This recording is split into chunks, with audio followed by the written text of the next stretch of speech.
बिस्मिल्लाहिर्रहमानिर्रहीम। अस्सलाम वालेकुम नाज़रीन, आप देख रहे हैं अनोखा अंदाज। मैं आपका होस्ट जमाल सिद्दीकी। उम्मीद करता हूँ आप खुश खुर्रम होंगे। नाज़रीन कराम, सन 2016 में एक शिया आलिम दीन का सर कलम करने के बाद तेहरान के और जद्दा के ताल्लुकात जो हैं वो कशीदा हो गए। दोनों मुल्कों की जानिब सफारत खाने जो हैं वो बंद कर दिए गए, सफारती ताल्लुकात मुनक़ता हो गए। साथ साथ महाज जो डिफरेंट मुल्कों में महाज चल रहे थे उनमें भी कशीदगी आ गई और दोनों मुल्कों के दरमियान सर्द महरी का ऐसा मुजाहरा देखने को मिला कि जिसकी मिसाल नहीं मिलती। मगर आज की जो खबर है वो बिल्कुल चौंकाएगी और चौंकाने की बात भी आपको बताएं कि वो क्यों है। वो इसलिए है कि सैयद खतीबजाद ईरान के तर्जुमान हैं वजारत खारजा के। उन्होंने बयान जारी किया है कि सुप्रीम लीडर की मशावरत के बाद दोबारा जद्दा में सिफारत खाना खोला जा रहा है और आज 3 अहम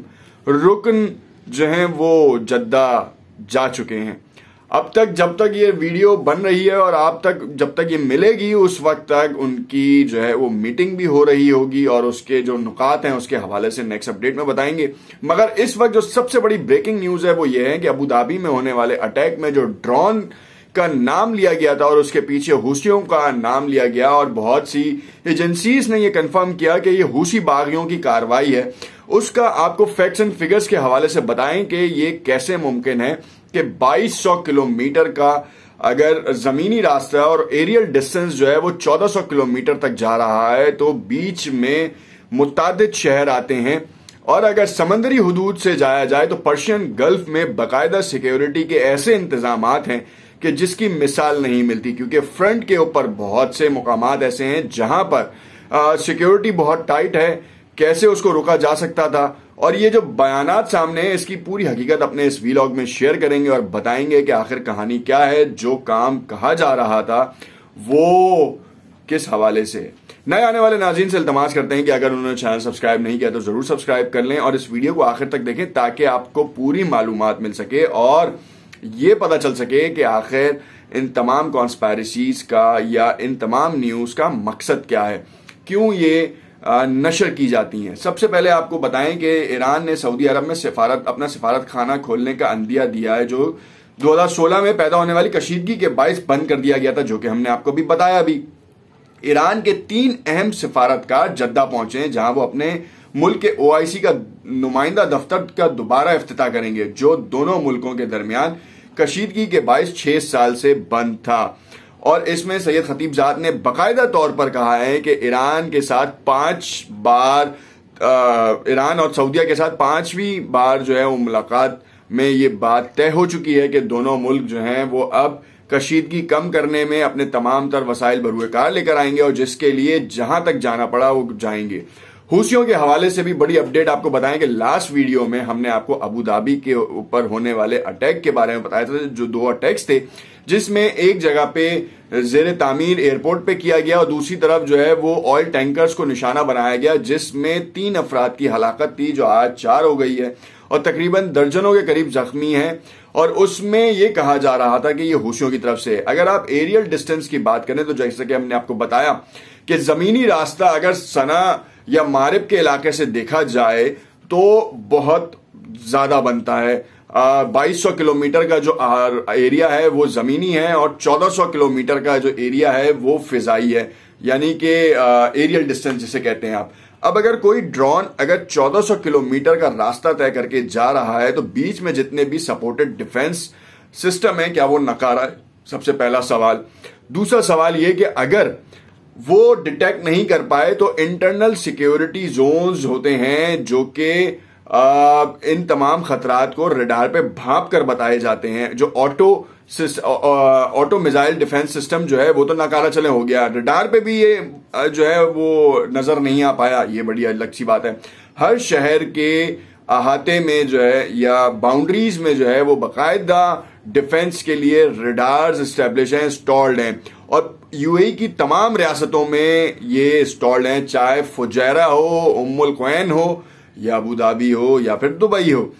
अब कैसे मुमकिन है कि उन दोनों की तरफ से आंखें नजरें बचाकर जो है वो ड्रोन जो है वो उस मतलूबा मुकाम पर पहुंच गया। या तो ये इंटरनली ये अटैक हुआ है और जिसके बाद आपको बताते चलेंगे जो एक कॉन्स्पायरेसी बिल्ड की जा रही थी कि सिक्योरिटी के हवाले से खदशात जाहिर किए जा रहे थे, वो आपके सामने।